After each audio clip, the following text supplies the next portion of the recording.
Jā, paldies un liels paldies jau pašam Ojāram, kurš man te uzaicināja, jo vispār jau ir patīkami reizēm parunāties, it sevišķi, ja kāds klausās, vismaz sākumā, tad tālāk jau redzēsim. Un te man arī uzreiz jāpastāsta stāstiņš iz dzīves par lāpstu.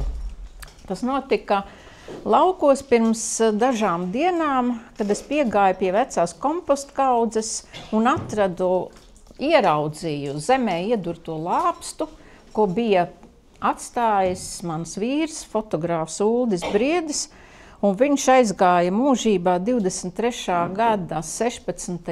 maijā, bet tā lāpsta tur bija joprojām, un mēs savā starpā laiku pa laikam runājām, kur gan ir tā vectētiņa lāpsta.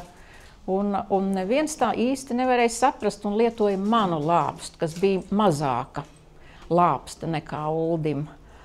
Un tagad es ieraudzīju, lūk, te tā lāpsta ir, viņa ir atradusies, tas ir labi, pacēla augšā, un tas kāds atdalījās no lāpstas. Un lāpsta pati jau bija iegrimusi diezgan dziļi zemē. 2,5 gadu laikā, kopš vectētiņš viņu nebija kustinājis.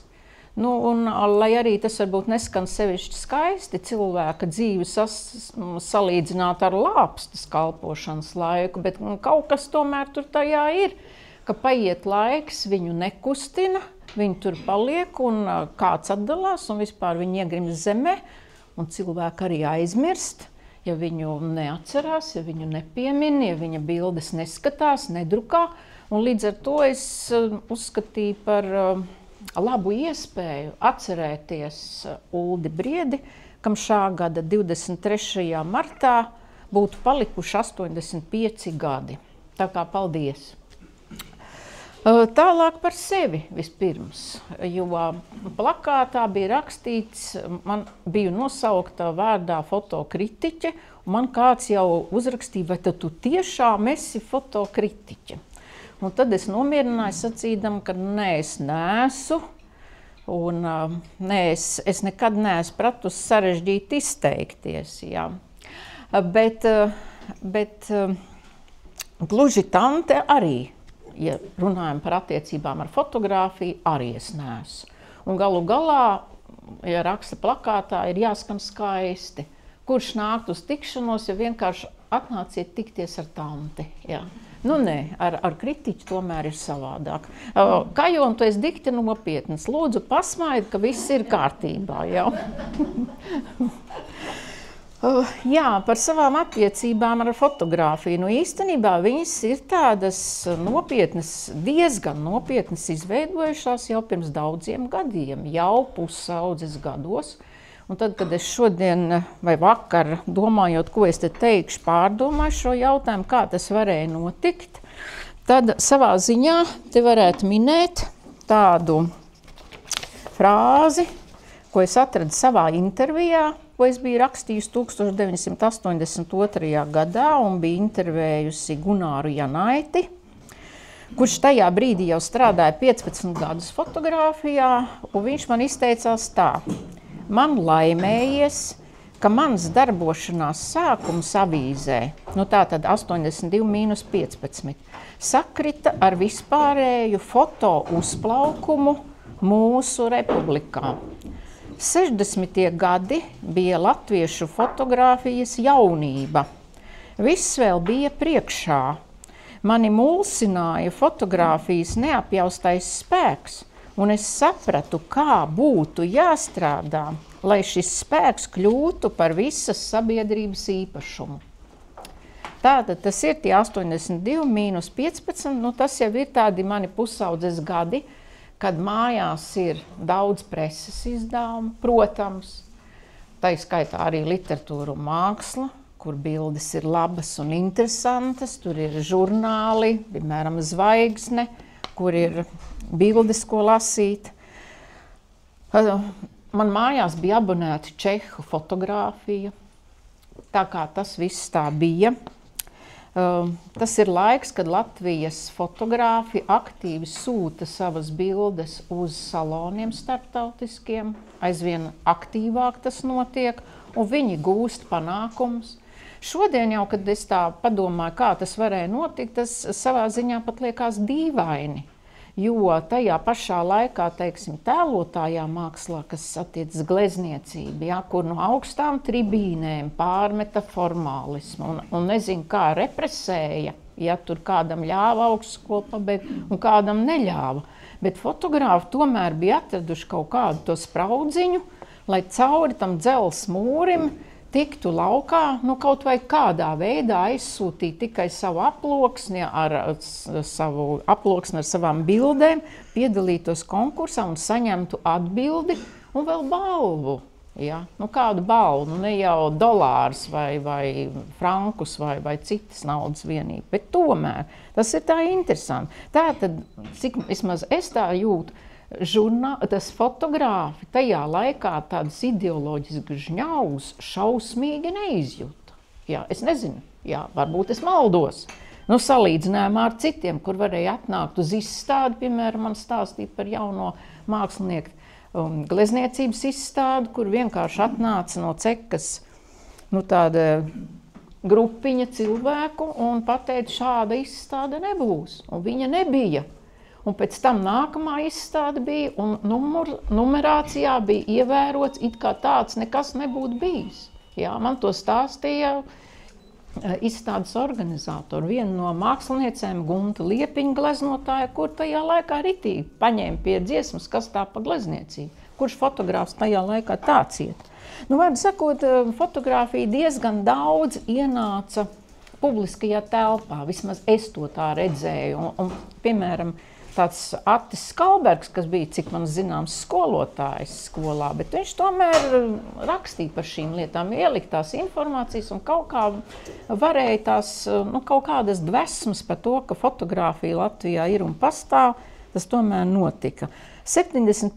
gadā tika izdots fotoalbums Mākslas foto, kur bija Latvijas fotogrāfi. Tas ir 71. gads, lai kā mēs skatītos, ka tā grāmatiņa ir plāna, ka druka ir slikta, bet tomēr tur ir apkopot fotografi un bildes tur ir.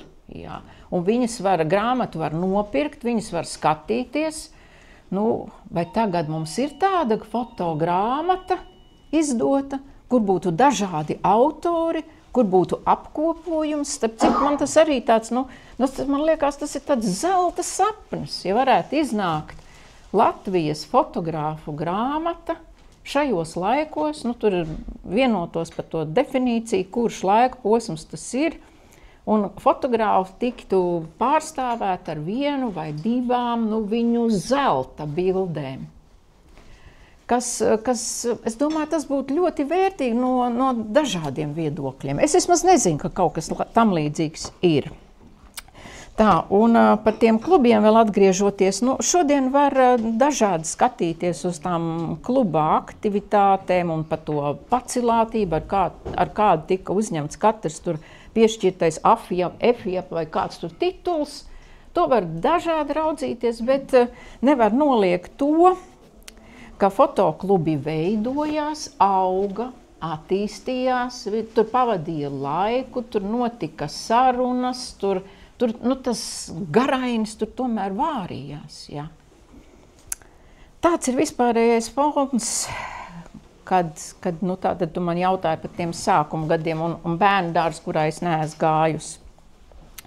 Man personīgi sava nozīme manā dzīvē ir arī bijusi Gunāram Bindem, nenoliedzami. Jo bija tā, ka mēs bijām privāti pazīstami. Man mājās vēl stāv pie sienas 74. gadā viņa veidots mans portrets, un viņš bija tik jauks kā cilvēks, ka viņš man ļāva diezgan daudz laika pavadīt viņa studijā. Es nezinu, vai viņš to publiski ir atzinis vai nav atzinis, bet es domāju, ka viņš tajā laikā bija viens no tiem fotogrāfiem, kas bija diezgan labā stāvoklī salīdzinājumā ar daudziem citiem. Tādā ziņā, ka daudzi fotogrāfi, viņi taču principā bija amatieri, un strādāja citus darbus. Un fotografija, tas bija viņu vaļasprieks, ar ko viņi nodarbojās. Gunārs Binde strādāja Rīgas Lietišķās mākslas vidusskolā, toreizējā Engels ielā, tagad Stabu ielā. Viņam skolas augšstāvā bija plaša, manuprāt, studija priekš tiem laikiem. Tur bija arī laboratorija. Viņš mācīja audzēkņiem fotografiju. Es nevaru pateikt, kādas specialitātes audzēkņiem tas bija, bet tas bija. Viņam tātad bija gan telpas, gan tehnika. Atkal nevar pateikt, cik gluži laba, bet diezgan pieklājīga. Materiāls, lai tur varētu strādāt.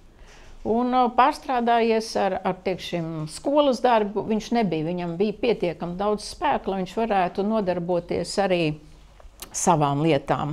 Man viņš ļauj tur iet skatīties katalogus, žurnālus, klausīties, ko viņš pats stāsta. Un tur bieži uzturējās Arnolds Plaudis, vispār zināmais, ar kuru arī bija interesants sarunas līdz ar to. Vēl vairāk bija tā, ka Binde man ļāva izmantot audzēkņiem paredzēto fotolaboratoriju, kas atradās turpat Engels ielā, jeb Stabu ielā, apakšstāvu pagrabā. Un es, piemēram, zinu, ko tas nozīmē attīstīt filmiņu, ko nozīmē nokopēt bildi. Un Binde man pat palīdzēja tikt pie Zenīta E, kas priekš tiem laikiem bija neslikts aparāts. Amatierim, iesācējam. Un, tas, ka es neiznācu fotogrāfs, tas ir nenoliedzami un tā nopietni.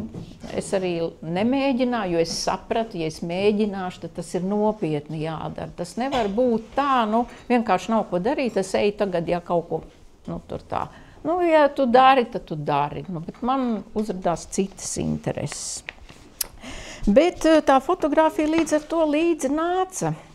Un tad, kad iestājos universitātes žurnālistos, mums arī pirmajā kursā pasniedz fotografiju, tas cik nopietni tā, bet mans kursa darbs pirmajā kursā bija Gunāra Janaiša darbs literatūrā un mākslā, kur man bija atkal iespēja satikties ar ļoti spilgtu personību. Viņš man arī paņēma līdzi. Tad gāja bildēt, mēs vēl braucām uz Jelgavu tur, un es vēl savā kursa darbā tur izteicu viņam mazliet kritisku piezīmi, ko viņš bija tomēr pamanījis. Un, tā vide, protams, tur bija tās domas par to visu. Kas tas ir un kā tam būt. Un tad, kad es sāku padomu jaunatnē strādāt, tad drīz vien es sāku strādāt jau kā studenti 77. gadā, bet tā īsti jau pabeidzu universitāti 78. un tad jau tā štatā, un drīz vien tad es izveidoju savu to saucamo rubriku fotosalons, kuru starp citu ir pieminējuši arī Latvijas fotogrāfijas grāmatas sastādītāji. Es galīgi nedomāju, ka tas bija kaut kas, kas izcils vai vērtīgs vai nezinu kāds, ceļams uz piedestālu. Absolūti nē, ko tur ir jauns skuķis, iesācies vispār, tur tāda ārkārtīgi varēja uzrakstīt. Un tomēr es domāju, ka tas nebija slikti, ka tas tā bija. Un tagad, kad es tā paskatos, tāpat es pārlasīju to interviju ar Janaiti vakardien. Jāsaka tā, tur ir tādas lietas pateikt, kuras šodien izlasīt es nekur nevaru. Varbūt es nezinu, ka ir kaut kur, varbūt tā, bet es vismaz nezinu. Ir labas lietas pateikts. Ja es tagad vakar paņēmu Egona Spura grāmatu, tad Eduards Kalniņš, nevis Eduards, es atvainojos, kā sauc autoru? Kā lūdzu? Kļaviņš, Eduards Kļaviņš. Kurš rakstīja tekstu, viņš ir sācis ar manu citātu no manas intervijas. Un es ļoti labi atceros, kā tas bija, kad Spurs bija atnācis pie manis uz redakciju 10. stāvā, un es viņu intervēju, un kā tas notika. Un šodien jau es varu tikai nožēlot, ka tā intervija toreiz nebija tik nopietna, kāda viņa varēja būt. Es tajā reizē viņu intervēju par Ogres fotokluba izstādi. Un pamatā bija saruna par Ogres fotoklubu. Žēl, ja jau ja jau autors tādā fundamentālā izdevumā izmanto manu citātu, nu tā tad nav pietiekami daudz avotu. Nemaz nerunājot par to, ka daudz labāku avotu. Vispār nav avotu, ja, kur var kaut ko izlasīt un saņemt. Ja. Te sēž Inta Ruka. Ja. Viņa nenolieks, es tā domāju, ka es biju... Ja, tepat ir, ja. Nu, tad, kad es uzrakstīju pa Intu Ruku, jā, pēc tam tikai sākās Intas Rukas vispār triumfālais gājiens. Jā. Nu, ir taču tā. Jo es ieraudzīju Intas Rukas bildes, viņas lauku ļaudis. Man viņa tā patika. Es joprojām uzskatu, ka tā ir, nu, tas ir zelta fondā liekamas bildes, tās ir. Un lūk, nu, droši vien jau kāds kaut kad būtu uzradies cits pirmais, jā, bet šajā gadījumā iznāca, ka es tā biju. Tāpat var teikt Andrejs Grants, kurš šeit diemžēl nav, jā, bet viņš to arī nenoliektu, jā, ka es biju pirmā, kas uzrakstīja pavisam nelielu rakstiņu par viņu, bet tā bija Andreja Granta, es nezinu, pirmā izstāde vai otrā, to es nemāku pateikt, viņa atradās planetārijā. Es aizgāju un es ieraudzīju, cik tas bija ārkārtīgi pārliecinoši tas, ko viņš darīja. To es arī uzskatu, ka tās viņa sākuma bildes, tās ir zelta fonda bildes. Un, nu jā, un tad atkal, tad tas arī tas viss tā aizgāja uz priekšu. Tad interesants vēl tāds aspekts par Ilgvaru Gradovski. Tad, kad jau es strādāju savā žurnālā Impulss, kurā es strādāju 7 gadus, un bildes man tur bija ļoti nozīmīga žurnāla daļa, es domāju, ka cilvēki vispār varbūt nekad dzīvē tādu nav redzējuši, jo viņš nebija abonēšanai paredzēts, viņš bija tā kā pielikums, ko saņēma dienas biznesa abonenti. Bet šis te žurnāls, kurā es strādāju 7 gadus, nu, es ļoti cītīgi domāju par vizuālo pusi.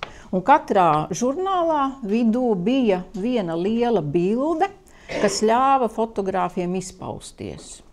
Es par to, tas bija katrā žurnālā. Fotogrāfi bija dažādi. Nu, protams, bija arī briedis, ja, kā mēs redzam te uz vāka. Ja. Bet, nu, un arī viscauri, visā tas, kas tur notikās, vizualitātei bija ļoti liela nozīme. Un tā vienā tādā reizē es aizgāju pie Gradovski tur augšā, muzeja telpās, kas tur pašā augšstāvā, ka es gribu kādu viņa bildi lielo. Vai viņš man varētu kaut ko iedot? Viņš saka, nezinu, nu, paskaties pati. Nu, es ņemu un skatos, un es ieraugu bildi, kas man ļoti patīk. Nu, tāda, kā nu viņa sauc, tas nu nav tik svarīgi, nu tā tad ir kaut kāds tas divas figūras un tāds liels jaku bars. Tie šie lielie dzīvnieki un priekšā tādi 2 cilvēki. Un es saku, paskaties, cik tā ir lieliska bilde. Viņš tā paskatās. Jā, nav slikti. Viņš pat nebija tā kā aizdomājies līdz tam, ka tas tā ir. Nu, viņš man piekrita. Bildi mēs nodrukājām. Es, diemžēl, nevarēju atrast tieši to žurnālu, kur tā bilde ir. Un pēc tam viņš to bildi arī paņēma, nodrukājā, ierāmēja un uzdāvināja man. Un man tad mājās stāv pie sienas. Nu, kā tādu, nu, nevis zināmā mērā, bet tiešām pateicību, ka reizēm vajag, kas paskatās no malas, un tad tu ieraugai to, ko tu nemaz neesi varbūt gaidījis ieraudzīt un novērtēt. Tā kā tas fotosalons, lai nu kā tas, vai nu viņš bija sīks vai nesīks, vai pārāk negudrs, vai kā Žanas Leksdiņš vienreiz teica tā, zvaigznes fotokorespondents, nu, tavi raksti ir kā Raimonda Paula dziesmas, tādi lipīgi. Ja.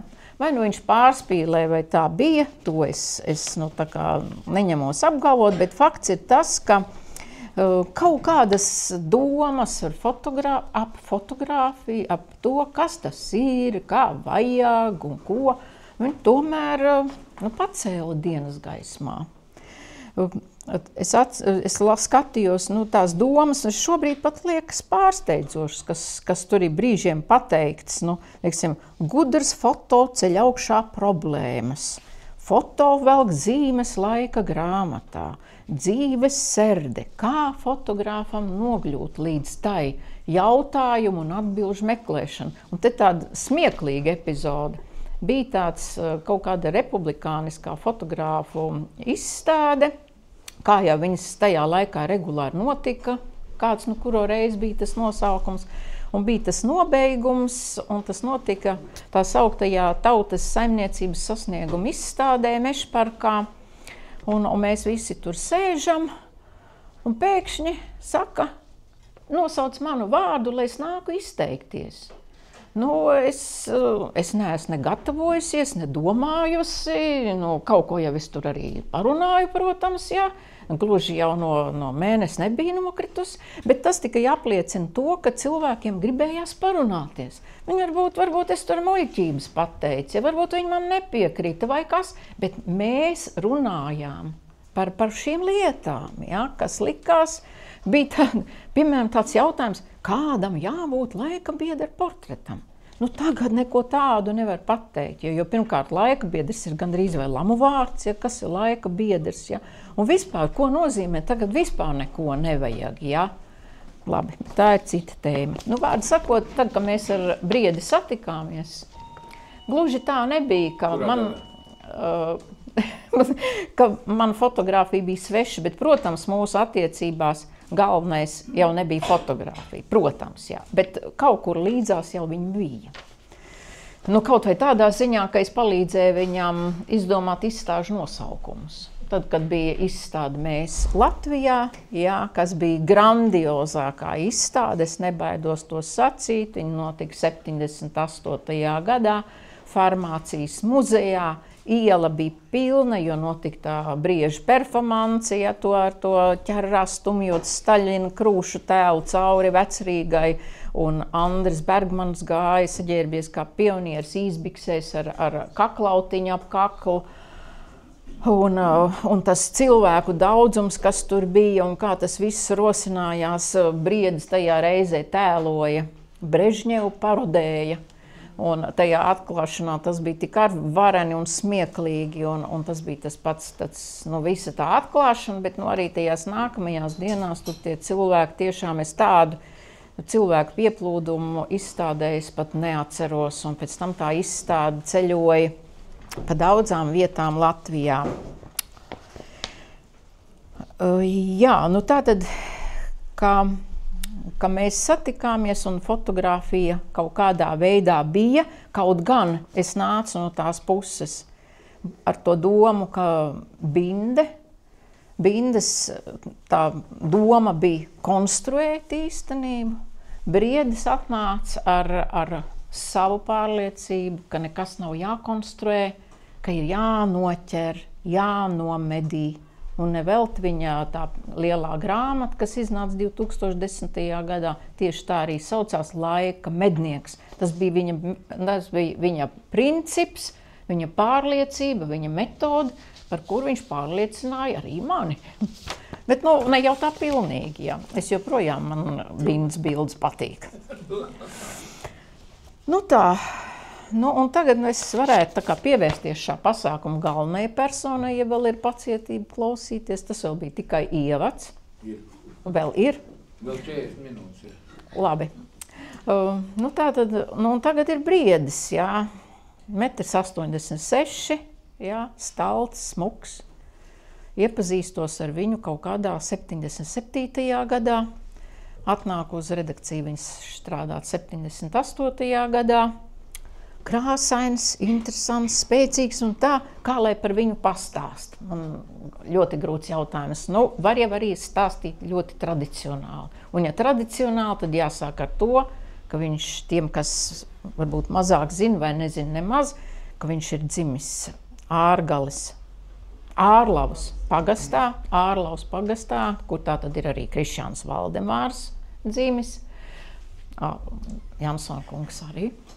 Viņš ir dzimis 1940. gada 23. martā, ar ko viņš ļoti lepojās, kā jau kurzemnieks, vispār tā dižošanās viņam bija dabā, bet ar to viņš ļoti, ka viņš ir dzimis brīvās Latvijas laikā, nevis tajos jau tumšajos laikos, lai arī cik īsi bija tie brīvestības mēneši tajā gadā. Un, tātad viņš ir laucinieks pēc savas būtības. Bērnībā mētājas no vienas skolas uz otru, bet ne tāpēc, ka viņi par sliktu uzvedību no kaut kurienes izraidītu, un tāpēc, bet vienkārši tēvs ir kolhoza priekšsēdētājs, un viņu partija sūta no vienas vietas uz otru vietu, un tā viņš arī līdzi ģimene, un tā tad arī Uldis, un tad tur ir Tiņģere, un tur Mazirbe un Neveja un Dundaga, tur atsevišķas skolas, dažas skolas pat atkārtojas. Laiks ir ļoti grūts. Viņš pats mēdz atcerēties, piemēram, tādu lietu, ka viņam bija uz skolu jāiet 10 kilometri, arī ziemā, tumsā. Viņam ir bijis ļoti bail. Viņš pat rādīja tās vietas, kur tas bija noticis, jo tur tas Neveja un Dundaga un Mazirba, tur tās vietas, tur tie meži apkārt un kapsēta vēl, kur tur malā. Tas pavisam nebija tā vienkārši. Bija arī tādi brīži, ka viņš dzīvoja internāta skolā, internātā, un tātad uz māju devās tikai sestdienā. Un tad, kad viņu pavadīja mamma uz skolu, tad iedeva bļodiņu, kurā bija sacepta cūgaļas tauki ar cūgaļas gabaliņiem, tur kaut kādiem maize, un ar to bija visu nedēļu jāiztiek. Mugurā, ko vilkt lāgā nebija, jo, kā zināms, tajos laikos kolhoznieki bija tā nabadzīgākā kategorija Latvijā. Viņiem algu nemaksāja, tātad naudas nebija un zābakus nopirkt nevarēja. Un bija pat tādi brīži, kad mamma no drēbes šuva čībiņas, un ar to arī bija jāpietiek. Tā kā, es negribu stāstīt tur šā vai tā, bet, lai saprastu, ka viņš bija fiziski rūdīts, vienmēr visu to uzņēma tomēr ar ļoti tādu lielu dzīvesprieku, ar vitalitāti. Tur arī tā rūdījās tā vitalitāte, jo tā, kad tev ir tas jāvar, tad tu to arī vari. Un ja tu sēdi un čīksti, ka tu neko nevari, tad tu arī neko nevari. Un tad, kad viņam ir 70, tātad tas ir 40, 61. gadā, kad viņš ir beidzis skolu, pa to vidusskolu viņš pabeidza Valdemārpilī, viņš pārceļās uz Liepāju un sāk strādāt zvejnieku kolhozā Boļševiks. Un tas notiek, visticamāk jau tāpēc, ka ir tā doma, ka izdosies arī varbūt kaut ko paskatīties tālāk, nekā par to realitāti, kas tobrīd valda.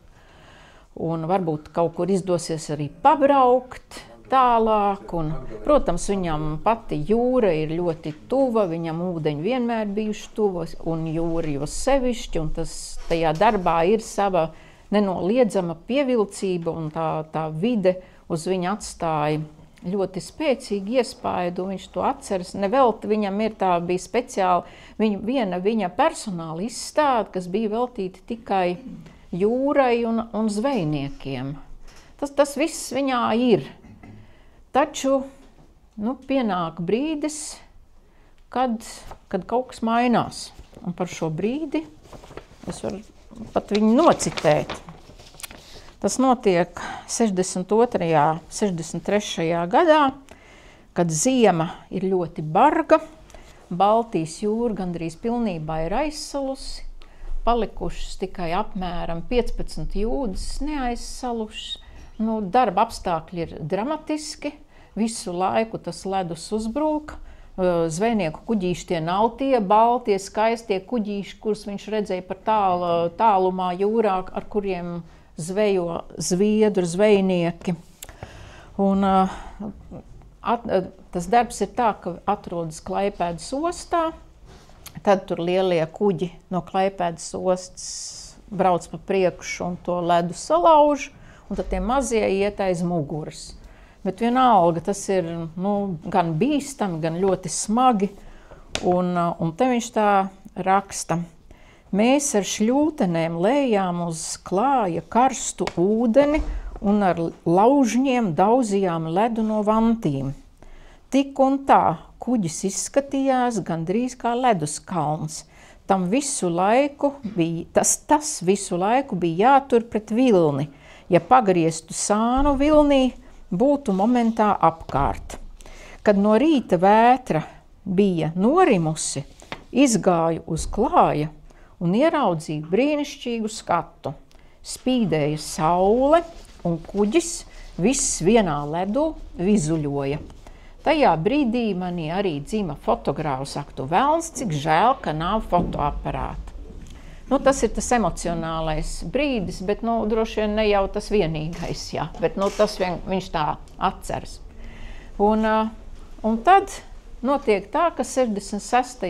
gadā dzejnieks Olafs Gultmans, kas iepriekš strādāja zvejnieku kolhozā Boļševiks pa dispečeru, un tā tad bija ar Uldi pazīstams, viņš aiziet strādāt uz redakciju. Es tagad nepateikšu, man liekas, ka vispirms uz Liepājas rajona avīzes redakciju.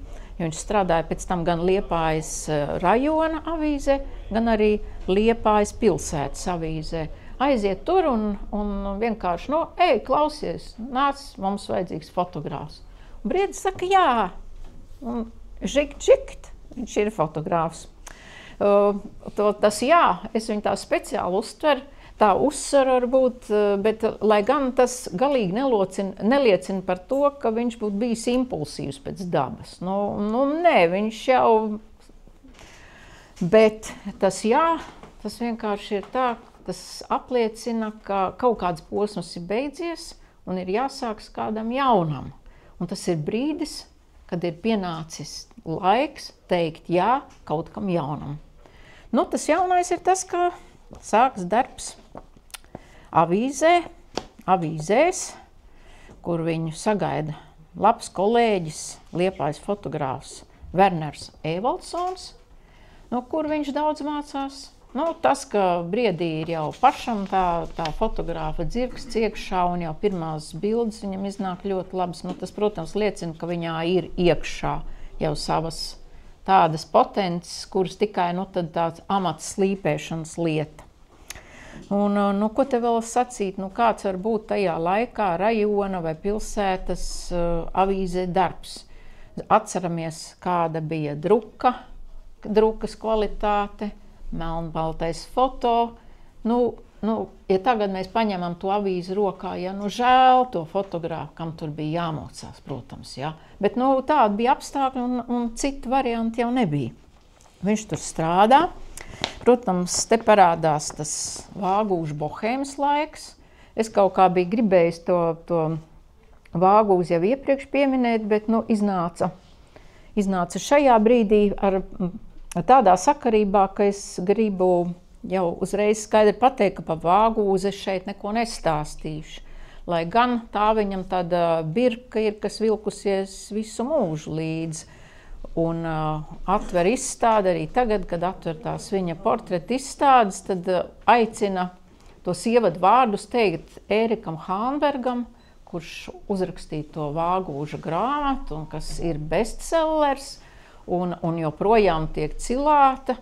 Vismaz es redzu savā teiksim, Valdemāra pils bibliotēkā, ka tad, kad nāk 1. aprīlis, tiek lasīts epizodes no Vāgūža, un 1. aprīlī visiem tas ir ļoti smieklīgi, jautri un tā. Bet par Vāgūzi es nerunāju, lai gan Vāgūzī tiešām tajā laikā ciemojās ne tikai Liepājas radošā inteliģence, tur bija arī Rīgas radošā inteliģence, un tas pats Jānis Peters, un Raimonds Pauls, un stabulnieks zvanīja zvanus, un Margarita Vilcāne pat nomēģināja Ulda Brieža guļas vietu Zārkā, kas stāvēja viņa Vāgūzī.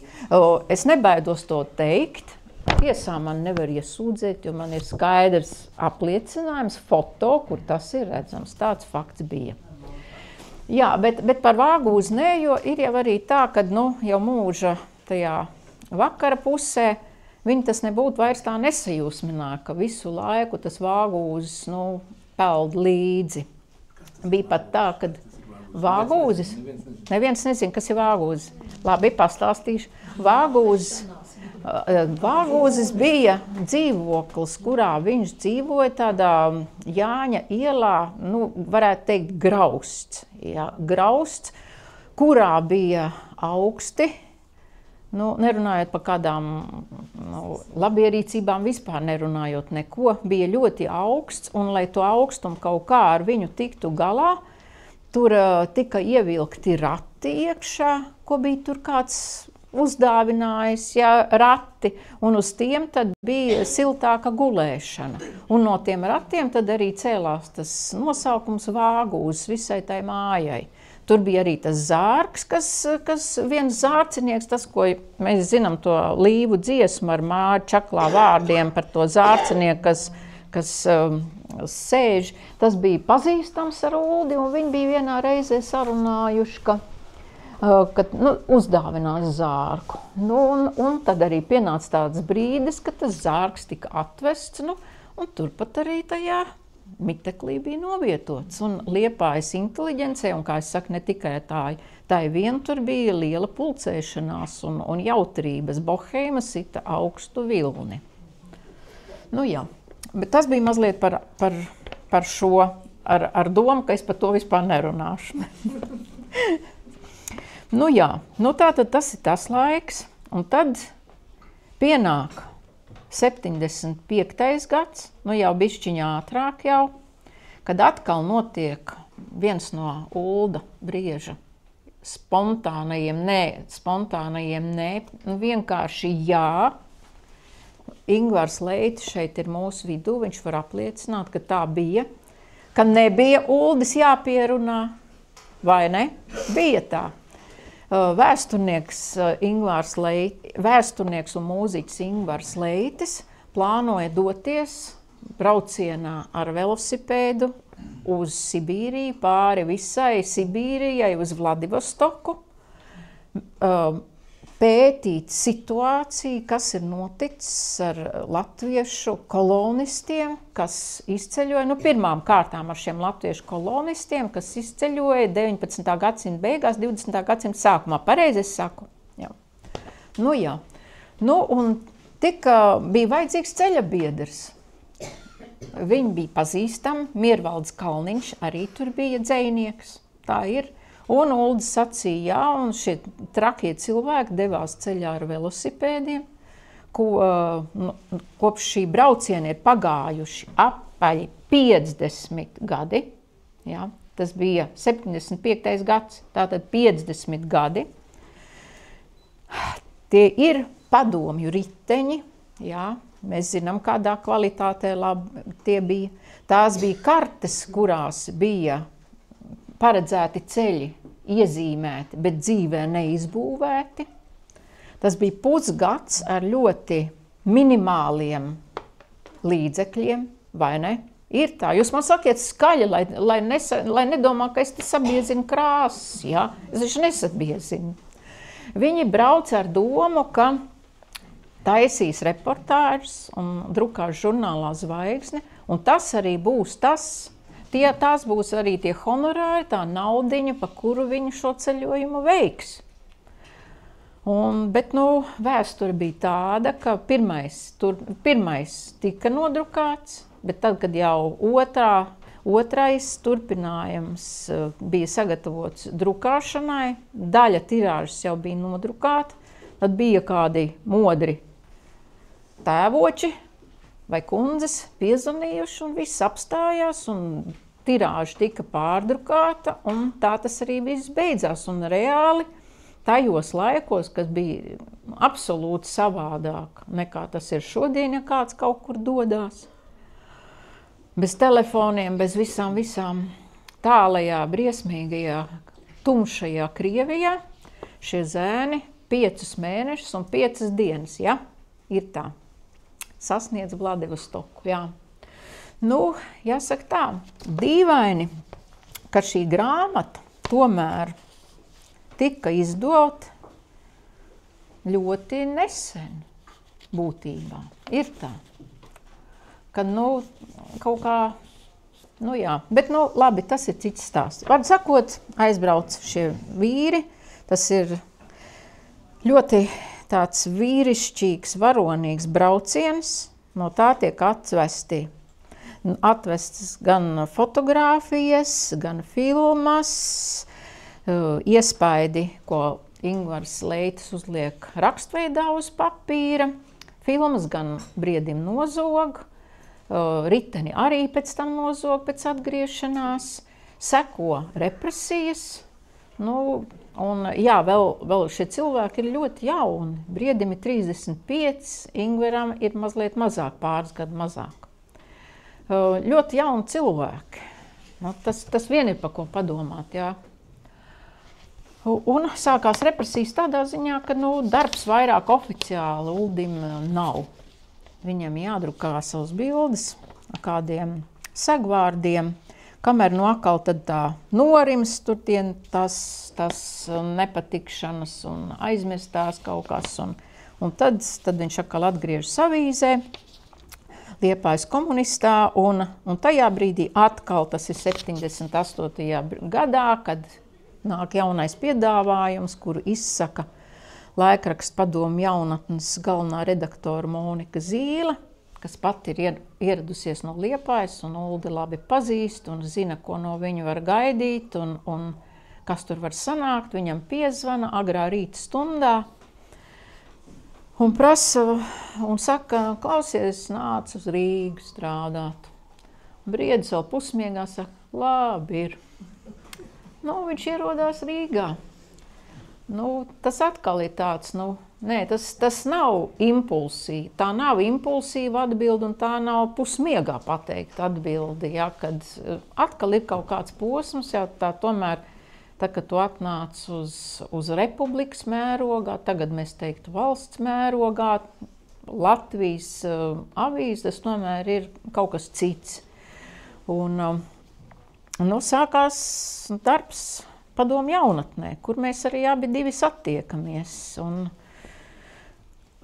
šis darbs, nu, no vienas puses ir jau tas darbs, smagā fotosoma, dienā, vakarā, briesmīgais preses nams, kuru tie, kas tur nav strādājuši, nevar iedomāties, bet, piemēram, Aivars Liepiņš, kas tur sēž, varētu man pateikt, ka es nemeloju, kad apstākļi bija briesmīgi, jo, ja augšstāvos Padomu jaunatnes redakcija atradās 10. stāvā, mums nebija ventilācijas, bet es sēdēju netālu no balkona durvīm un kādreiz varēju tās durvis attaisīt vaļā un pavēdināt, tad apakšstāvā pagrabā fotogrāfs strādāja bez ventilācijas un ņemot vērā specifiku, ka ir jākopē bildes un jāattīsta filmas, tātad infrasarkanajā gaismā ar visām dvakām, kas nāca no virtuves. Ir tā Liepiņa, saka jā.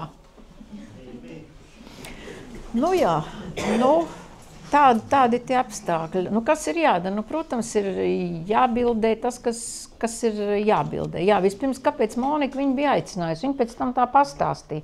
Viņa esot noklausījusies, tad, kad atnākusi uz jaunatnes strādāt, ka sekretariātā runā tādas frāzes, nu, ja bilde iznāks, mēs darīsim tā un tā. Ja bilde neiznāks, darīs tā un tā. Viņa nav varējusi saprast, nu kā tas var būt, bilde neiznāk. Viņa ir strādājusi ar Uldi Briedi un zina, ka bilde vienmēr iznāk. Nu, un, lai strādātu un taisītu labu avīzi, viņai vajadzēja fotogrāfu, kam bildes vienmēr iznāk. Un tā tad viņš tur sāk strādāt. Nu jā, nu ko viņš tur bildē? Nu, ir jābildē viss, kas vajadzīgs. Tajā skaitā arī dažādi pirmrindnieki un pirmrindnieces. Un atceros, piemēram, tādu brīdi, kad viņam liek taisīt vienu no Svētdienas avīzes, tajā laikā iznāca avīze arī Svētdienā, vienu vāku avīzē, kur ir tātad puisis, kaut kāds, nu es nepateikšu, metinātājs vai virpotājs, vai nu, kaut kāds labs cilvēks, bet nu, viņa darba vidē jāliek tāds, nu, tāds jāuztais tāds portrets. Nu, viņš arī uzstājas to portretu. Nu, viņš ir aizgājis, nobildējis pēc labākās sirdsapziņas, bet nu, patiesība ir tāda, ka ne jau katru var tomēr uzlikt uz vāka. Un ne katra situācija ir tā, kas ir liekama uz vāka. Tas nenozīmē, ka es domātu, ka jāstrādā kā glancētos žurnālos, ja, kur tos nokrāsotos cilvēks liek. Nē, nebūtu, nē. Bet tomēr ir kaut kāds tāds, nu, kaut kādi, un tad Monika, nu kā mēs viņu varēsim uzlikt? Jā, nu, viņa gan teica to tā daudz temperamentīgāk, ne tā kā es, ja viņa jau bija citas konstrukcijas sieviete no Latgales, ja cits temperaments viņai bija. Un, nu jā, bet, nu, Briedis jau nekad nav nošļucis bijis, un viņš bildēja arī ļoti daudz to, ko viņš gribēja bildēt. Nu, kaut vai, piemēram, Laika bildītēs ielika tur tādus joks vienmēr. Katru dienu varēja skatīties, kas ir Laika bildītē ielikts, un atkal ir kaut kāda jautrība visā tajā. Nu, un arī, protams, pilnīgi nopietnas lietas. Viņi, piemēram, ar Pēteru Bankovski brauca tajos komandējumos uz dažādām Latvijas vietām, kur ir arhitektūras pieminekļi, tobrīd ļoti sliktā stāvoklī, brūkošā, un viņi apraksta to un visu to aprāda, un nu jā, arī tās, un ir reportāžas, un reportāžas var uztaisīt ļoti interesantas, nu jā, un galu galā sākās tas brīdis, pieminot par tiem portretiem, ko nevienmēr Briedis, kādreiz arī viņš ir stāstījis, kā viņš ir slaucēji uzlabojis zobus, jā, kur ir bijis vajadzīgs, nu, cilvēka portrets, cilvēks smaida un zobu nav. Un bija, nu, situācija bija jāglābi, jā, gan to cilvēku žēlojot, gan vispār, nu bija kas, bet, nu, līdz zināmai robežai tas viss ir. Viņš tur kaut kāds tur ieķeksēja kaut kā, es nezinu, kā viņš to izdarīja, ja? Bet ievilka, beigās nebija bildē, pat nenojaut, ka tai dāmai nav zobi mutē. Nu jā, un tieši jaunatnes laiks, tas ir tas, kad sākās, var to nosaukt par tektoniskajām sadursmēm. Nu, tā tēlaini, lai būtu, lai neteikt kārtējo reizi atmodu vai kas, bet tā tad sākas visi šie procesi sabiedrībā. Un Briedis tajā brīdī ir jaunatnē, un viņš, protams, visur ir, un viņš ir pirmais, un viņš ir ātrāk, un viņam ir paziņas, kas pasaka, kur kas notiks. Visur viss notiek aktīvi. Fotogrāfija būtībā kļūst par tādu ļoti aktīvu dalībnieku visā tajā notiekošajā. Var teikt dalībnieku. Nu, kaut vai tāds pavisam vienkārši piemērs. Sākās tās runas, sākās tā šūmēšanās ar Nacionālo bibliotēku. Tas iegansts ir mans pavisam nevainīgs, tur tāds mazs rakstiņš, kuram tiek piemeklētas bildes klāt, kādā stāvoklī ir Nacionālā bibliotēka. Tūlīt es uzreiz pateikšu, es nebūtu nerakstīju to tāpēc, ka es biju šausmīgi varonīga un tajā brīdī to sāk rakstīt. Vienkārši bija tāda situācija, ka man bija jāraksta par to Nacionālo bibliotēkas komjauniešiem, teiksim atklāti. Un tad, kad es aizgāju un es sapratu, ko man tajā situācijā darīt, parādījās priekšplānā jautājums tieši par to, kādā sarežģītā, briesmīgā stāvoklī, pareizāk sakot, atrodas Nacionālā bibliotēka. Un domāju, jāizmanto šī situācija caur komjauniešu prizmu, ka tagad bibliotēka. Un tad sākās tas, kad parādījās tās bildes, kur redzam, kāda tā bibliotēka izskatījās. Kas notiek? Pēc tam tika aicināti lasītāji, sāka plūst vēstules. Lasītājs aicināja izteikt domas, kur tad tās grāmatas pārvietot, tās, kas tagad iet bojā. Ar Briedi kopā braucām vēl bildēt visas tās vietas, ko lasītāji bija ieteikuši. Un interesanti bija, ka tajā laikā, tie jau vēl ir krievu laiki, nedrīkstēja pieminēt tagadējo Latviešu biedrības namu, kas tolaik bija virsnieku nams saucamais, jā. To nedrīkstēja, jo tas būtu jau pilnīgā pretrunā ar vietējo varu, vai ne vietējo, vispār valdošo varu tajā brīdī. Bet bildi mēs ielikām, nosaukumu nepierakstījām. Un visi tie, kas tur skatījās, tas bija vesela lielā avīze ar šīm mazajām bildītēm, saprata, ja. Vārdus tur nevarēja lietot, bet bildi varēja. Tas ir tā, vienkārši tas rāda, ja, kāda nozīme, ko bilde spēja tajā laikā darīt.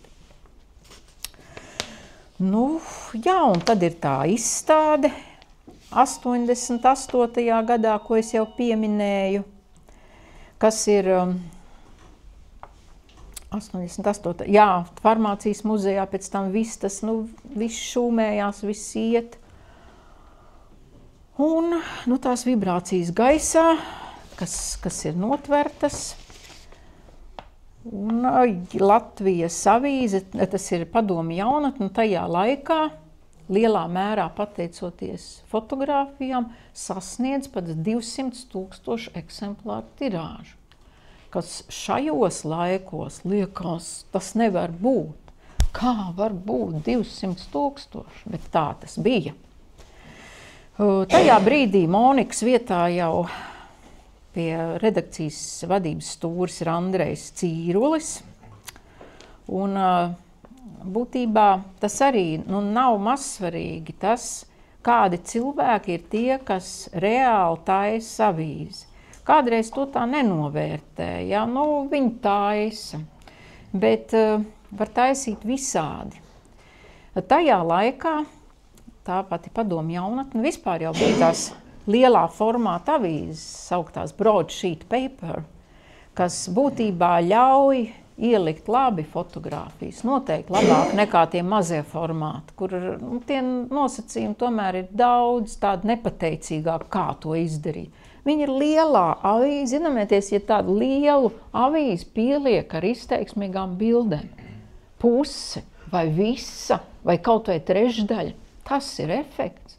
Un bija ļoti labi, ka Uldim bija tās bildes, bet bija arī cilvēki, un tāds redaktors Cīrulis un viņa vietniece Dzintra Krievāne, kur akceptēja, ka tās bildes arī tiek liktas, jā. Jo varēja jau visādas to skatīties. Labi, vienu ieliksim, vai, labi, divas ieliksim. Bija atbalsts, tas bija tāds kopdarbs, kas galu galā tiešām nonāca pie tiem 200,000 eksemplāru. Jā, bet viss plūst un mainās, un tad pienāk brīdis, kad Uldis Briedis saka jā dienai. Dienas dibināšana, es ļoti labi atceros, kā tas viss notika, un varbūt nav pat īsti labi runāt par to jautājumu, kā tā Padomju jaunatne, kas pārtapa par Latvijas jaunatni, kā viņi izbeidzās, bet varbūt skaidrības labot arī jāpasaka, kā tas notika no šiem 200,000, galu galā beidzās ar to, ka šīs avīzes vairs nebija.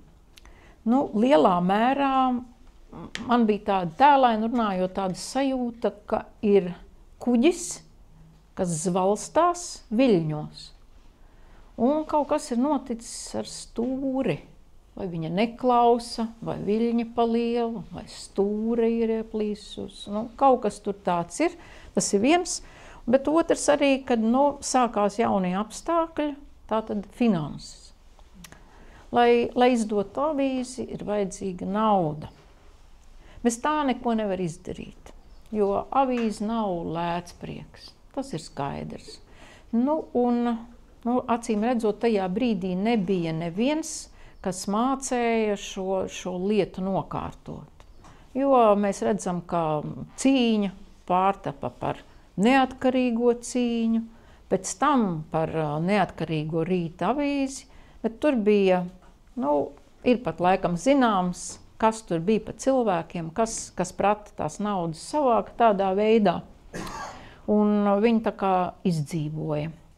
Savukārt diena radās, man ir sāpīgi to teikt, jo patiesībā tajā laikā es jau strādāju Letā, tātad ziņu aģentūrā Leta, un es redzēju to, cik smagi klājās ziņu aģentūrai, ka naudas nav, un kļūst aizvien mazāk un mazāk, un Leta atrados Palasta ielā, Vecrīgā. Nams kļuva arvien tukšāks, tumšāks, un cilvēki tika atlaisti, jo naudas nav. Nu, skaidrs, ka aģentūrai nauda ir vajadzīga, bez tā nekas nav iespējams. Bet no valdības puses nekāds atbalsts netika dots. Godmanis tajā brīdī bija premjerministrs, tiek atvēlēti 5 miljoni latu, lai izveidotu avīzi Diena. Un tas sauklis ir tāds, ka būs tautas avīze, būs īstā, kas vairs nebūs komunistu, kas vairs nebūs visādu tur tā tālāk un tā joprojām. Tas jau viss varbūt, ka tā arī varētu būt.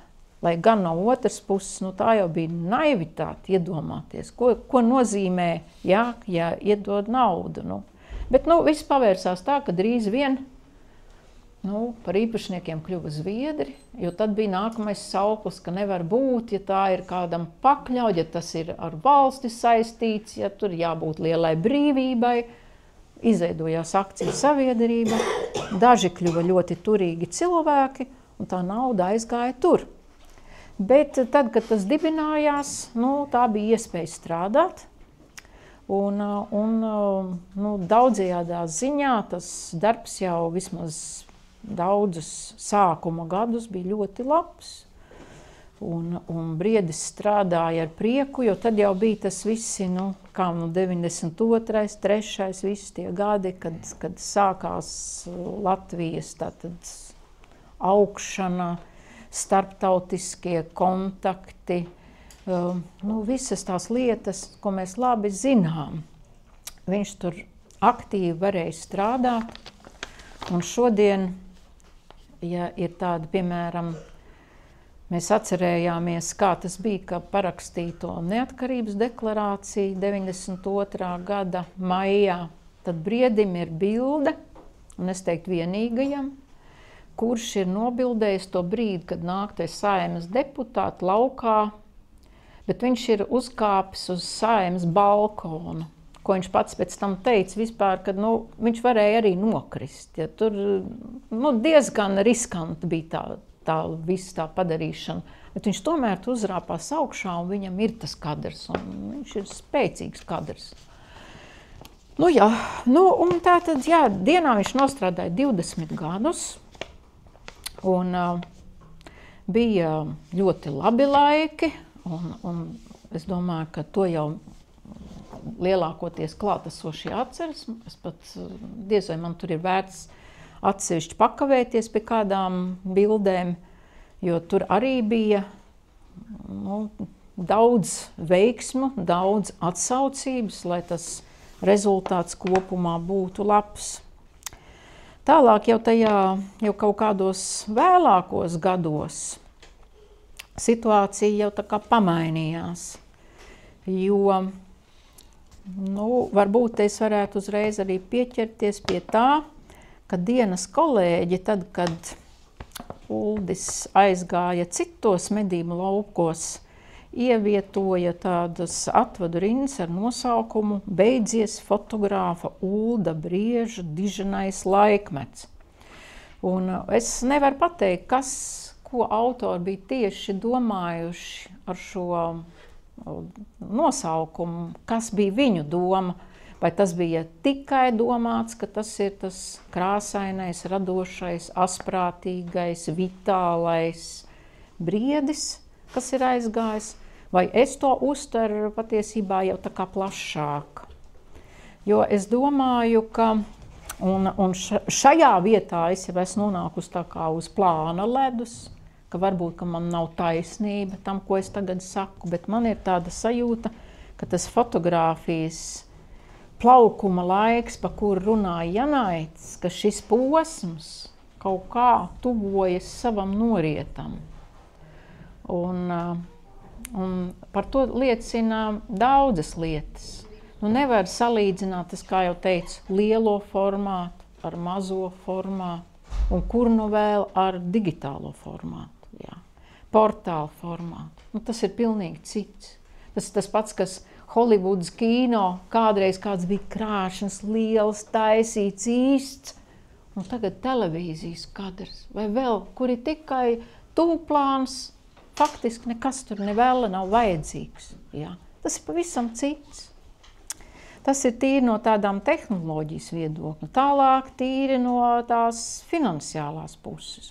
Nu, padomu laikos avīzei iedeva naudu, algas bija maziņas, kā tagad es atceros, atnāca briedis strādāt uz padomu jaunatni, viņa alga bija 110 rubļi. Rakstītājiem bija 120 korespondentiem. Nu, smieklīgi, jā, bet bija, jā. Tagad avīze, medijs ir prece, kurai ir sevi jāatpelnā un vēl tiem, kas tur aiz muguras, jā, kaut kas jānopelna. Jā. Līdz ar to tie ir pilnīgi citi nosacījumi, un tas nozīmē, ka jāražo pēc iespējas ātrāk, lētāk, mazsāpīgāk. Tas ir, ja kādreiz taisīja lapusi, taisīja katru pilnīgi no jauna, izejot no situācijas, kas tajā brīdī bija. Tagad tā ir saberam. Principā jau skaidrs, tas būs tas, tas būs tas, tas būs tas. Viss jau ir skaidrs, jā. Ja mēs esam plānojuši likt uz vāku, ja tur intervijai paredzēts vāks, tad liekam vāku, lai gan, neskatās, jā. Neskatās, bet tā tas ir saplānots.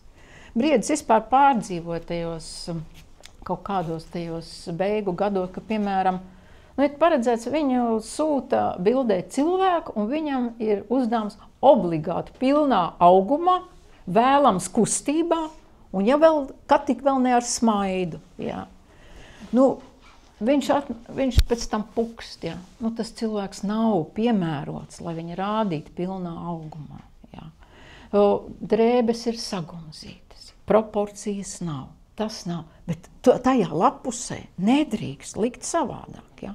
Visādas tādas lietas, kas ir saistīts tīri ar to, ka, viss ir jau skaidrs, ja, kam kā jābūt. Varbūt, saki, man ir taisnība vai nav? Jā, es tev prasu. Jā, ir ļoti labi. Redakcijā bija tāpatās, ka es reizēm nezinu vispār, tas cilvēks nav liekams tajā augumā, nekādi, jā. Un mēs parasti fotogrāfi, mēs jau tomēr skatāmies bišķiņ arī kaut kādu ētiku, ja? Un pret redaktoriem tas bija absolūti pretīt, neko nevar izdarīt. Un ļoti sāpīgi tas bija. Jā, tāpēc, ka iepriekš tā bija plānots. Un viss, jā, nevis tā. Jā, nevis es plānoju šodien, izejot no tā, kas ir, jā. Bet es plānoju iepriekš, izdomājot, kam vajag būt. Un vēl arī, teiksim, kaut kas pēkšņi notiek, kaut kas foršs, ko varētu ielikt, jā. Nē, tas mums nav plānots, lai stāv. Jā. Tātad tā. Lai kaut kā to dienas, bet dienā, protams, bija ļoti daudz labu bilžu, par to vispār nav runa. Tur atkal ir tas viņa zelta fonda, piemēram, tas foto, tas Tupešu Jānis. Starp citu, šeit man ir pat katalogi, ja kāds gribētu paskatīties. Ja? Tas ir no Marka Rotko izstādes. Tupešu Jānis un skolotājs Streiks, pērle, vienkārši pērle. Ja? Tā kā tas bija, laiks bija labs, bet kā viss beidzas, tā arī viss beidzas. Un ja pavisam konkrēti, kā tas briedim beidzās dienā, varu pateikt, tas bija 2010. Gada augusts. Bija noticis tā, ka to dienu Bonieri bija, izdevēji Bonieri, bija pārdevuši kopā ar dienas biznesu nezināmam pircējam Latvijā. Dienas bizness, kurā es gatavoju tātad šo te izdevumu Impulsu, kuru pievienoja dienai, salāja abus divus kopā un kādu laiku, tā kā tur ar naudām bija trūcīgi, manu žurnālu pieturēja un lika rakstīt dienai, un es uzrakstīju komentāru, kādreiz man arī tas bija jāraksta, un uzrakstīju par 16. martu. Nu, un tad, kad es to biju uzrakstījusi, tad Guntis Bojārs, kas vienmēr ir bijis tāds ļoti liels cilvēks, bija pateicis redaktorei, caur kuru, teiksim, es rakstīju, bija pateicis, mēs vairs intu nedrukāsim. Nu, jā, viņš pat nepagodināja mani ar vārdiem, kas tur tā vai šā, vienkārši, mēs vairs intu nedrukāsim. Nu, un tad vēl kaut kāds tur tāds brīdis, un tad man šitā te personāla daļas vadītāja paaicināja un teica, Inta, ātri, tā klusi, jums ir jāaiziet. Jā. Nu, pēc iespējas ātri, jā. Nu, lai nebūtu redakcijā kaut kādas nepatīkamas emocijas, ja tas tā, tad arī Briedis uzskatīja, viņam tobrīd jau bija 70. Viņš būtībā lielā mērā strādāja arī tāpēc, ka es vēl strādāju, un viņš arī bija frontē tajā brīdī. Bet tad bija skaidrs, ka tam ir jābeidzās. Un tā tas beidzās. Tā, bet uz šādas notis negribu beigt visu šo sacerējumu, šo savu lielo runāšanu. Es vēl bišķiņ, ja ir pacietība, vēl gribu pateikt. Uzdot vēl drīkst? Vajag. Jautājums par to, kas apliecina, ka viņš ir labs fotogrāfs. Kā to pateikt, jā? Ka viņš ir izcils meistars, apbalvojumi. Jā, savā ziņā jā. Ja ir atzīts no žurnālistu savienības puses, ka viņš ir labākais portretists, tad tur vēl kaut kāds labākais, mums tās preses naglas stāv lauku mājās uz skapīšu. Acīm redzot, kaut kāda patiesība tajā ir, ja viņam piešķir 3 zvaigžņu ordeni. Par to jau es bišķiņ jau zinot ordeņu piešķiršanu, es bišķiņ vēl tā tik pārliecināti neesmu, bet labi, apbalvojumi jā, zināmā mērā tas tā. Tas, ka viņa bildes ir Latvijas Nacionālā mākslas muzeja krātuvē, nopirktas kaut kādas, man liekas, bija 16 vai 17. No tām daļa ir pastāvīgajā ekspozīcijā iekļauta, un viena vai 2 tagad nepateikšu, arī tajā tematiskajā izstādē mūra nojaukšana, kas tagad ir apskatām, un kad mēs ejam uz Nacionālo mākslas muzeju, kur ir tas aicinājums uz muzeju, tad tur ir viņa bilde izmantota. Jā, tas, protams, liecina, ka viņš ir labs fotogrāfs, bet tas arī ir interesanti, ka viņa bildes nopirka 18. gadā. 18. gads bija Latvijas 100 gads, kad kultūrai tika piešķirt līdzekļi. Un, ja nebūtu bijis tās 100 gads, mēs nezinām, varbūt arī mākslas muzejam nebūtu bijis iespēja nopirkt bildes. Diemžēl tāda ir tā situācija. Līdz ar to, jā, protams, tas apliecina, bet tur ir arī kaut kāds tāds, laimīgs veiksmes gadījums visā tajā. Vai to apliecina grāmatas, viņa biezais laika mednieks, jā, jaunie laiki, kas iznāca 23. gadā, jā, tāpat publikācijas daudzās citās grāmatās, jā, viņa fotogrāfijas Nacionālajā enciklopēdijā, jā, bet man personīgi, ja man būtu jāpasaka, kā es varu pateikt, kāpēc Ulda bildes ir ļoti labas, tad es to daru tā, vai ir pērles, kuras ir ne ar ko nesalīdzināmas, un nevienam tādas nav. Jā. Vai ir kaut kas tik unikāls, un tik, ka nav precedenta. Tādas viņam ir. Jā. Kaut vai tas Tupešjāns, tas ir zelta fonds, jā. tur tas traktors pludmalē, tas ir zelta fonds, jā. Un, ja mēs paskatāmies te to katalodziņu, mēs vēl redzēsim, ka tur ir zelta fonds. Un to nevar noliegt. Nu, tā viņš ir. Nu, jā. Nu, un pavisam nobeidzot, tad ir jautājums, nu, kā tas viss ir tā noticis, un kas ir tā pamatā, ka viņš ir tik labs fotogrāfs. Protams, tur savu vārdu ir teikusi daba. Protams. Jo viņš pats ir teicis, ka savu laiku jaunībā, kad ir, piemēram, piedalījies siena pļaujā un tiek krauti zārdi, siena zārdi, viņš ir raudzījies, lai tie siena zārdi būtu izkārtoti, nu, baudāmā tādā simetrijā, jā. Nu, lai tur kaut kas veidotos, jā. Nu, ir tas.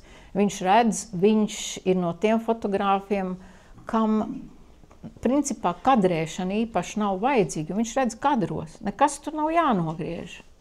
Nu, par pielikšanu klāt, no to nerunāsim, jā, bet nu, nav jānogriež. Viņš jau ir kadrs. Viņš ir bijis, dzīvojis kā tāds sūklis, kas mācās. Varbūt pat nemanāmi, bet viņš visu laiku ir, nu, sapratis, spētījis, gribējis noskaidrot, un kā cilvēkam, kas nav augstās skolās gājis, tas ir bijis ļoti svarīgi. Un visas tās sarunas, kas ir bijušas, tas noteikti. Tālāk pacietība, mērķtiecība, milzīga aktivitāte. Es atceros, piemēram, viņš vēl nestrādāja jaunatnē, vienā dežūrā. Tā bija svētdienas avīze, jo tajā laikā padomu jaunatne iznāca 5 reizes nedēļā. Viņi neiznāca pirmdienās un ceturtdienās. Pārējās dienās iznāca, svētdienā iznāca mazais formāts, pārējās bija lielais formāts. Un pēkšņi svētdienas avīzē ir kaut kāds caurums. Ko darīt? Un tas sestdienas grafiks ir ātrāk avīze, jāpabeidz, jālaiž uz tipogrāfiju. Uldis Briedis ir atsūtījis kaut kādas foršas bildes. Pливkši ieliekam iekšā. Un viņi man stāsta, vai tu zini, kā tas bija? 90.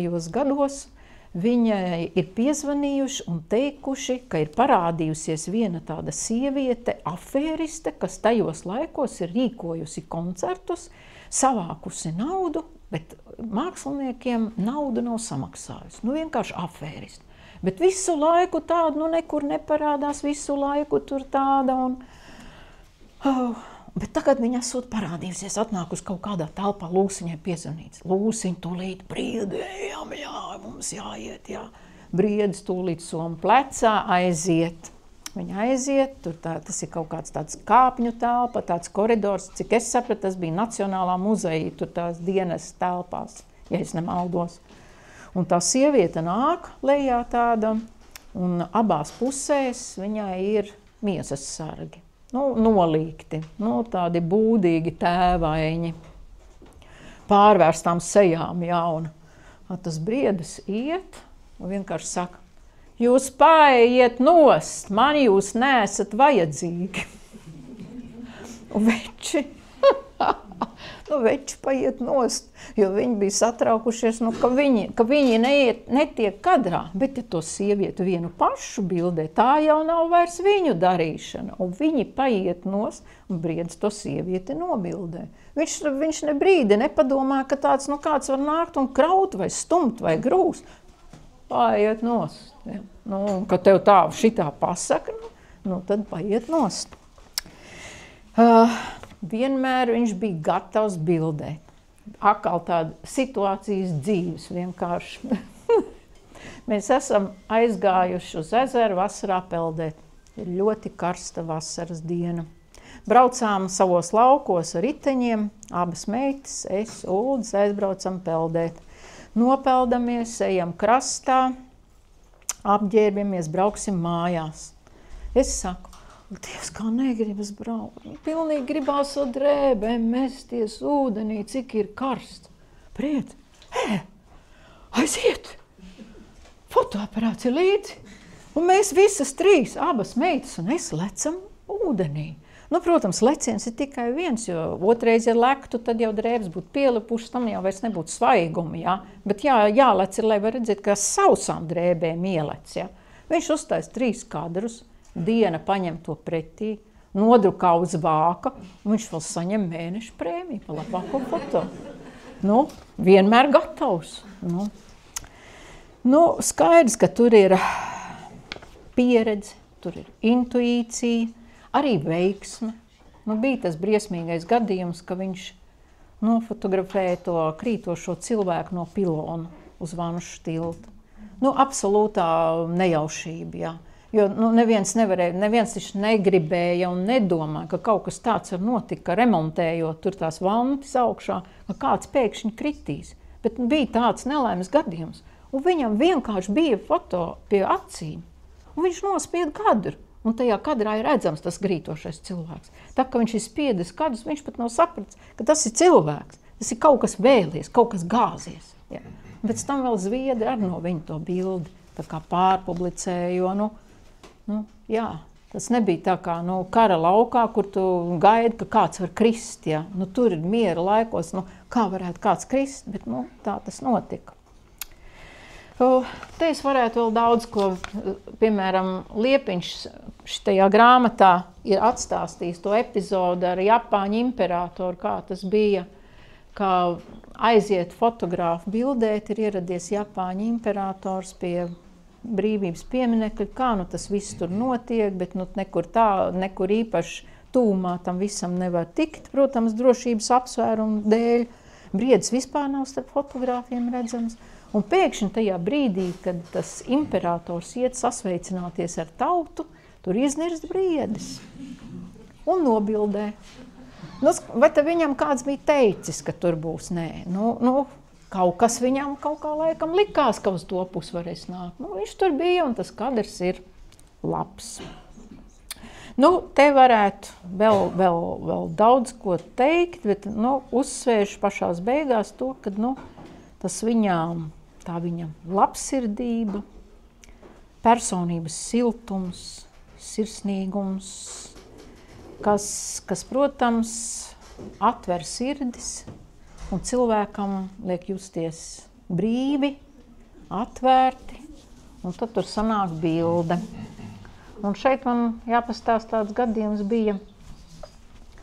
Manā vārda dienā mēs sēdējām pie meitas dārzā visi, un bija atnākušas manas kolēģis, un bija atnākusi mana kolēģi arī ar savu sunīti, kas bija paņemts no patvērsmes. Un ļoti tāds tramīgs sunīts, kas vispār neuzticās, neļaujās, tur grozies kā gribi. Bet tikko viņi ir atnākuši, briedis sēž galda galā, sunītis ierāpjas briedim klēpī un nosēž visu to vakaru. Un pēc tam tā kolēģi saka, viņi vispār nesaprot, kas tam sunim ir noticis. Ja? Kā tas ir iespējams? Bet tieši tā tas arī bija. Tā tad sunīts jūta, ja, ka tā ir tā vieta, kur viņš jutīsies drošībā, pasargāts labi. Protams, es negribu teikt, ka visiem fotogrāfiem ir jābūt labiem cilvēkiem, un ka tas tā arī ir. Droši vien, ka tā arī nav. Bet tas, ka tas personības siltumu cilvēki jūt, tas nav noliedzams. Un, piemēram, tāds aktieris Kārlis Sebers, kurš vēl ilgus gadus, kad satika briedi kaut kur, vienmēr prasīja, vai jūs savu sunīti atradāt? Ja? Jo tajā vienā brīdī, kad viņš gāja bildēt, bija pazudis brieža taksītis, un viņš ļoti pārdzīvoja un visiem stāstīja. Un Sebers vēl joprojām juta līdz tam briedim, ka ir pazudis taksītis. Ja? Gluži katram tā tas nenotiek. Ja? Tā. Ko? Pašai jautrībai es vēl pateikšu tikai pēdējo lietu. Tā ir jau jauki tā visu tā atcerēties, bet neiedomāsimies arī, ka viņš bija absolūtais zelta gabaliņš. Jā. Piemēram, bija tāda interesanta, smieklīga epizode jaunatnē, kad strādāja vienā brīdī, tā kā tas apjoms bija ļoti liels, viņam iedeva uz pusslodzīti sekretāri. Tā, kam bija jāsaved visu tā rakstu darbu puse. Tātad jāuztur arhīvs. Un viņi bija uz pusslodzīti, un briedim tur tātad kabinets tur bija augšā 10. stāvā un laboratorija apakšā, un tajā augšējā stāvā, viņam arī visas tās viņa lietas un kas un ko, un viņš tur ir visu laiku savus saimnieks, un atnāk tā sekretāra. Un tā grib to istabu iekārtot pēc sava prāta. Un viņa sāk stumdīt to galdu savējo. Bet briedim tas nepatīk. Un viņš stumja atpakaļ. Un tā viņa bišķiņ tur arī stumdījās. Jā, tā. Bet, turēt savu lietu, tas ir ļoti svarīgi. Tas ir viss man.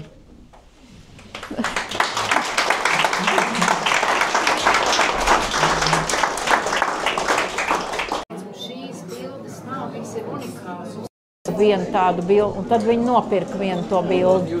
23. augusta katalociņā. Jā, tas vīrs. Jā. Paldies jums. Jā, labi, paldies vēlreiz. Un tad cienījamie kāzu fotogrāfi, lūdzu pulcēties uz grupas bildi. Tie, kas grib nofotografēties kopā ar kāzu fotogrāfiem, tad arī ļoti laipni gaidīti un uztaisīsim tādu svarīgu vēsturisku bildību. Ļoti labi. Jūs man... Es vadu šo senioru klubiņu šeit. Līdra pušu. Un tad es kopā katru reizi. Tā veidā. Jums jānāk vēl kādā. Paldies. Tas nebija viegli. Paldies. Kā jūs zinājāt? Inte man atsūtīja. Ruka? Jā, viņa atsūtīja, teica, ka nāks, un man tieši saka, ka Rīgas brauciens, ļoti liels prieks uzzināt vēl stāstus. Es domāju, ka jums te bija kaut kas, ko uzzināt. Ļoti noderīgi, tiešām, jo cilvēki brauc, un mums tā stāsts par Uldi Valdemāra pilī tiek saglabāts, tā kā paldies liels. Paldies jums. Es esmu bez puķiem, bez nekā, bet es jau bildi parādīšu. Jā, labi. Labu, ka viņus sen redzētu. Jo tā bildi tiešām sen. Ka man Uldi kādreiz nopozēja. Jā. Mums tāda mājās ir, jā. Viņam jau patīk fotografēties. Un tā patīk ar to visu, arī kompasors un koratīvs atzina.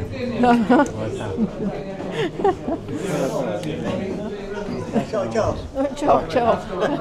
Kas te raksta? Tā, jā.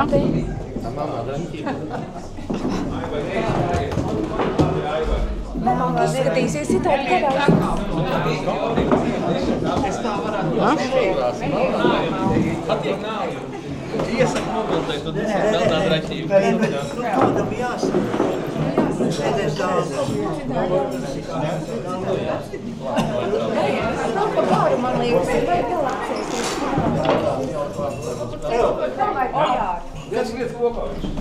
jāsaliek vēl kādā, kur sēdē.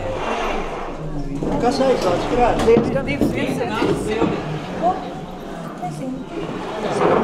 Nē, tu nē, Jānīt. Tur dāmai jānāk. Kādam priekšā.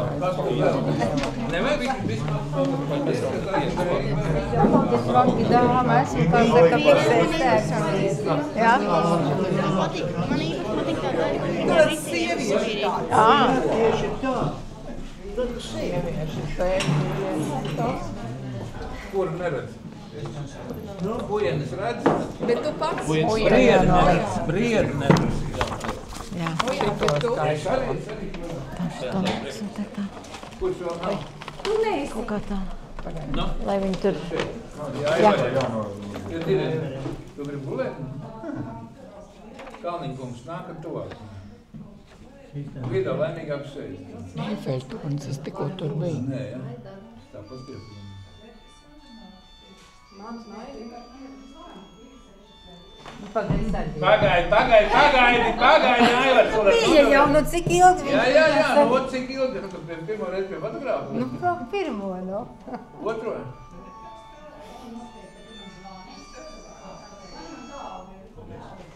Nu, tad paliekam Irēnai. Ance, atnāc tu arī, nu? Jā. Nu, nāc čau.